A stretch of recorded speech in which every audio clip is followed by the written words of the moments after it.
El 14 de enero de 1922, Emma Zunz, al volver de la fábrica de tejidos Tarbucci Loewenthal, halló en el fondo del zaguán una carta, fechada en el Brasil, por la que supo que su padre había muerto. La engañaron, a primera vista, el sello y el sobre, luego, la inquietó la letra desconocida. 9-10 líneas borroneadas querían colmar la hoja. Emma leyó que el señor Meyer había ingerido por error una fuerte dosis de veronal y había fallecido el 3 del corriente en el hospital de Bajé. Un compañero de pensión de su padre firmaba la noticia, un tal Feino Fein, de Río Grande, que no podía saber que se dirigía a la hija del muerto. Emma dejó caer el papel. Su primera impresión fue de malestar en el vientre y en las rodillas, luego de ciega culpa, de irrealidad, de frío, de temor, luego, quiso ya estar en el día siguiente. Acto continuo comprendió que esa voluntad era inútil porque la muerte de su padre era lo único que había sucedido en el mundo, y seguiría sucediendo sin fin. Recogió el papel y se fue a su cuarto. Furtivamente lo guardó en un cajón, como si de algún modo ya conociera los hechos ulteriores. Ya había empezado a vislumbrarlos, tal vez, ya era la que sería. En la creciente oscuridad, Emma lloró hasta el fin de aquel día del suicidio de Manuel Meyer, que en los antiguos días felices fue Emanuel Zunz. Recordó veraneos en una chacra, cerca de Gualeguay, trató de recordar, a su madre, recordó la casita de Lanús que les remataron, recordó los amarillos losanges de una ventana, recordó el auto de prisión, el oprobio, recordó los anónimos con el suelto sobre el desfalco del cajero, recordó, pero eso jamás lo olvidaba, que su padre, la última noche, le había jurado que el ladrón era Loewenthal. Loewenthal, Aaron Loewenthal, antes gerente de la fábrica y ahora uno de los dueños. Emma, desde 1916, guardaba el secreto. A nadie se lo había revelado, ni siquiera a su mejor amiga, Elsa Urstein. Quizá rehuía la profana incredulidad, quizá creía que el secreto era un vínculo entre ella y el ausente.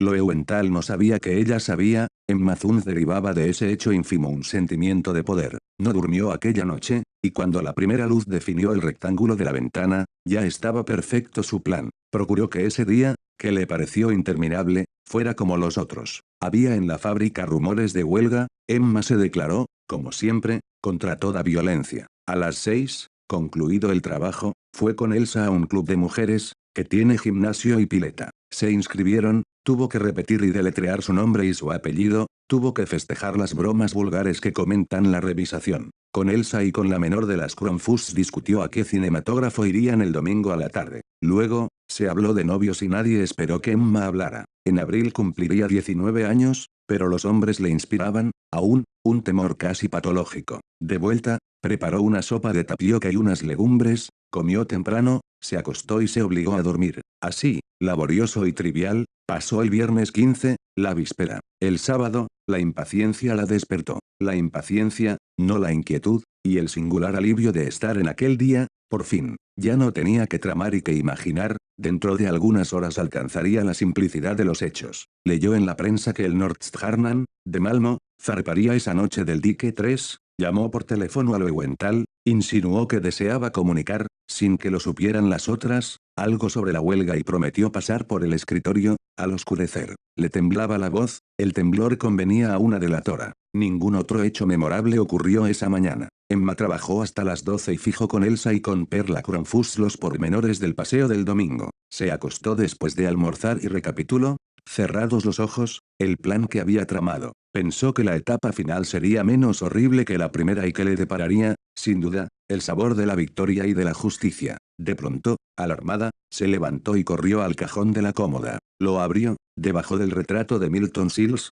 donde la había dejado la antenoche, estaba la carta de Fein. Nadie podía haberla visto, la empezó a leer y la rompió. Referir con alguna realidad los hechos de esa tarde sería difícil y quizá improcedente. Un atributo de lo infernal es la irrealidad, un atributo que parece mitigar sus terrores y que los agrava tal vez. Cómo hacer verosímil una acción en la que casi no creyó quien la ejecutaba, cómo recuperar ese breve caos que hoy la memoria de Emma Zunz repudia y confunde. Emma vivía por Almagro, en la calle Liniers. Nos consta que esa tarde fue al puerto. ¿Acaso en el infame paseo de Julio se vio multiplicada en espejos, publicada por luces y desnudada por los ojos hambrientos? Pero más razonable es conjeturar que al principio erró, inadvertida, por la indiferente recoba. Entró en 2 o 3 bares, vio la rutina o los manejos de otras mujeres. Dio al fin con hombres del Nordstjernan. De uno, muy joven, temió que le inspirara alguna ternura y optó por otro, quizá más bajo que ella y grosero, para que la pureza del horror no fuera mitigada. El hombre la condujo a una puerta y después a un turbio zaguán y después a una escalera tortuosa y después a un vestíbulo, en el que había una vidriera con losanges idénticos a los de la casa en Lanús. Y después a un pasillo y después a una puerta que se cerró. Los hechos graves están fuera del tiempo, ya porque en ellos el pasado inmediato queda como tronchado del porvenir,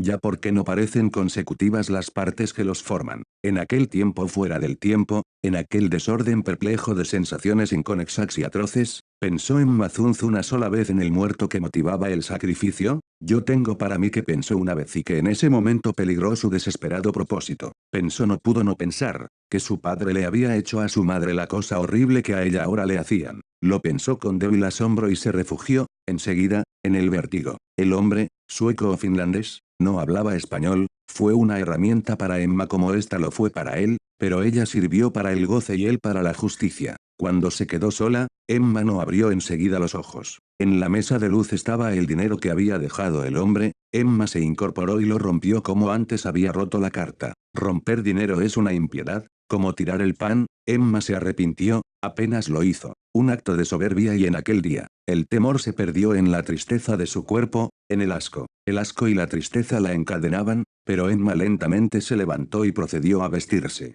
En el cuarto no quedaban colores vivos, el último crepúsculo se agravaba. Emma pudo salir sin que lo advirtieran, en la esquina subió a un lacroce, que iba al oeste, eligió, conforme a su plan, el asiento más delantero, para que no le vieran la cara. Quizá le confortó verificar, en el insípido trajín de las calles, que lo acaecido no había contaminado las cosas. Viajó por barrios decrecientes y opacos, viéndolos y olvidándolos en el acto, y se apeó en una de las bocacalles de Barnes. Paradójicamente su fatiga venía a ser una fuerza, pues la obligaba a concentrarse en los pormenores de la aventura y le ocultaba el fondo y el fin. Aaron Loewenthal era, para todos, un hombre serio, para sus pocos íntimos, un avaro. Vivía en los altos de la fábrica, solo, establecido en el desmantelado arrabal, temía a los ladrones. En el patio de la fábrica había un gran perro y en el cajón de su escritorio, nadie lo ignoraba, un revólver. Había llorado con decoro, el año anterior, la inesperada muerte de su mujer, una Gauss,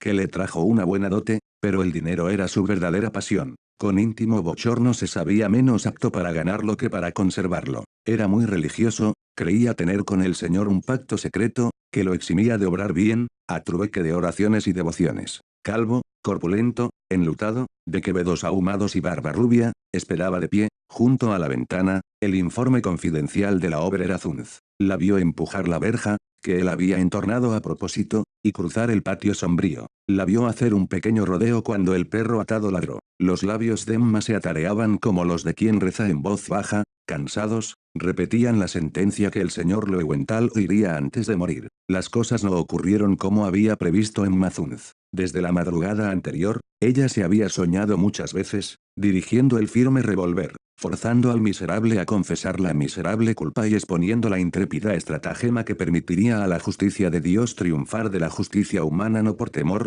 sino por ser un instrumento de la justicia. Ella no quería ser castigada. Luego, un solo balazo en mitad del pecho rubricaría la suerte de Loewenthal. Pero las cosas no ocurrieron así. Ante Aaron Loewenthal, más que la urgencia de vengar a su padre, Emma sintió la de castigar el ultraje padecido por ello. No podía no matarlo, después de esa minuciosa deshonra. Tampoco tenía tiempo que perder en teatralerías. Sentada, tímida, pidió excusas a Loewenthal, invocó, a fuer de delatora, las obligaciones de la lealtad, pronunció algunos nombres, dio a entender otros y se cortó como si la venciera el temor. Logró que Loewenthal saliera a buscar una copa de agua. Cuando éste, incrédulo de tales aspavientos, pero indulgente, volvió del comedor, Emma ya había sacado del cajón el pesado revólver. Apretó el gatillo 2 veces. El considerable cuerpo se desplomó como si los estampidos y el humo lo hubieran roto, el vaso de agua se rompió, la cara la miró con asombro y cólera, la boca de la cara la injurió en español y en yidis.